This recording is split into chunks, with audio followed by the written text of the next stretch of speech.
Olá amigos do canal Aprendendo sobre Mediunidade, sejam bem-vindos a mais um vídeo de estudo do Livro dos Espíritos.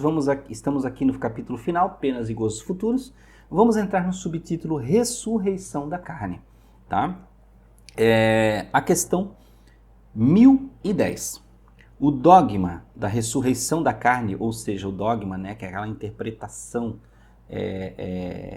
religiosa, né, de você ressuscitar, né, no dia final, no Apocalipse, né, o dogma da ressurreição da carne é a consagração da reencarnação ensinada pelos Espíritos. Ele está comparando aquela crença da igreja de ressurreição da carne é a mesma da reencarnação dos Espíritos, e ele responde o seguinte: como quereis que seja de outro modo?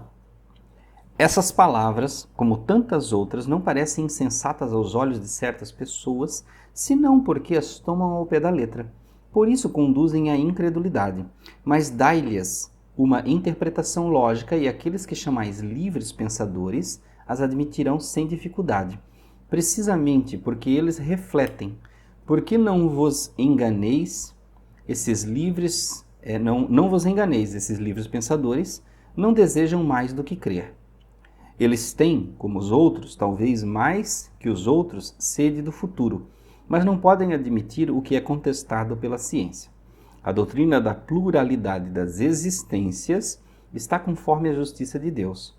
Só ela pode explicar o que, sem ela, é inexplicável. Como quereríeis que o princípio não estivesse na própria religião? Então ele está dizendo, sim, este princípio está na religião, porém, muitas vezes é interpretado errado. Uma pergunta anexa de Kardec, que diz o seguinte: assim, a Igreja, pelo dogma da ressurreição da carne, ensina ela mesma a doutrina da reencarnação? Está perguntando, então a Igreja está ensinando a reencarnação? E ele diz aqui, isso é evidente. Essa doutrina, aliás, é consequência de muitas outras, de muitas coisas que passaram despercebidas e que não se tardará a compreender nesse sentido. Logo, se reconhecerá que o Espiritismo ressalta cada passo do próprio texto das Escrituras Sagradas.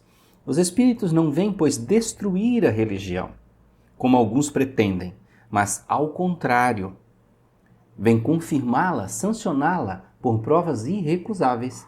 Mas como é chegado o tempo de não mais empregar a linguagem figurada, eles se exprimem sem alegoria e dão às coisas um sentido claro e preciso, que não possa estar sujeito a nenhuma interpretação falsa.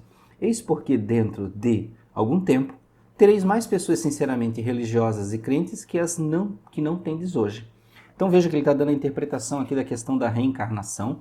Inclusive, para quem pesquisa teologia, sabe que lá atrás na igreja, lá num certo concílio lá atrás, se falava ainda em reencarnação, que existiam muitos padres que acreditavam na reencarnação. Mas os concílios foram, digamos assim, podando a Bíblia, foram reorganizando de acordo com a interpretação de quem? Deles mesmos. Né? Por isso que quando fala assim, a Bíblia é um livro divino em partes, ele é escrito por homens e interpretado por homens. Né? Então vejam que isso foi sendo organizado e unificando a crença. Né? Então vamos agora aqui a uma mensagem. Essa resposta aqui estava assinada como São Luís. E agora tem uma consideração de Kardec. A ciência, como efeito, demonstra a impossibilidade da ressurreição segundo a ideia vulgar. Ou seja, aquela ideia que o corpo vai renascer, né? O esqueleto lá vai virar com o corpo de novo. Se os restos do corpo humano permanecessem homogêneos, né? Fossem dispersos e reduzidos a pó, se conceberia ainda a reunião de em um momento dado. Mas as coisas não passam assim. O corpo é formado por elementos diversos, oxigênio, hidrogênio, azoto, carbono, etc. Pela decomposição, esses elementos se dispersam para servir na formação de novos corpos, de tal sorte que a mesma molécula de carbono, por exemplo, entrará na composição de vários milhares de corpos diferentes. Não falamos senão de corpos humanos, sem contar os dos animais. Que tal indivíduo talvez tenha no seu corpo moléculas que pertenceram aos homens das primeiras idades, que essas mesmas moléculas orgânicas que absorveis na vossa alimentação provém talvez do corpo de tal indivíduo que conhecestes, e assim por diante. A matéria, sendo em quantidade definida e suas transformações em quantidades indefinidas, como cada um desses corpos poderia se reconstituir dos mesmos elementos, há nisso uma impossibilidade material. Não se pode, pois, racionalmente admitir a ressurreição da carne senão como uma figura simbolizando o fenômeno da reencarnação. E nesse caso, não há nada que choque a razão, nada que esteja em contradição com os dados da ciência. É verdade que, segundo o dogma, essa ressurreição não deve ter lugar senão no fim dos tempos, enquanto que, segundo a doutrina, ela ocorre todos os dias. Mas não há ainda nesse quadro do julgamento final uma grande e bela figura que se esconde sobre o véu da alegoria, uma dessas verdades imutáveis que não encontrará mais céticos quando for estabelecida em sua verdadeira significação, que se queira meditar a teoria espírita sobre o futuro das almas e sua sorte, das diferentes provas que elas devem suportar, e se verá que a exceção da simultaneidade, o julgamento que condena ou que absorve, não é uma ficção, assim como pensam os incrédulos. Observemos ainda que ela é uma consequência natural da pluralidade dos mundos, hoje perfeitamente admitida, enquanto que, segundo a doutrina do juízo final, a Terra é considerado o único mundo habitado.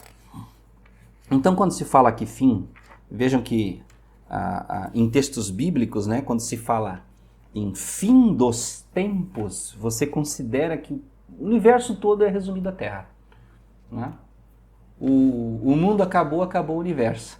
Mas a gente sabe hoje em dia que o nosso planeta é tão pequeno, ele é tão ínfimo na nossa galáxia, no nosso sistema, e que dirá no universo, que para você dizer fim dos tempos, nosso.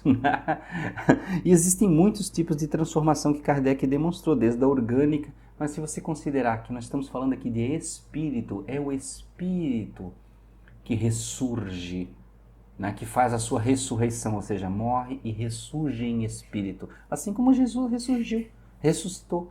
Né? Então ele ressurge e continua. O fim dos tempos seria todo dia, quando você morre é o seu fim dos tempos.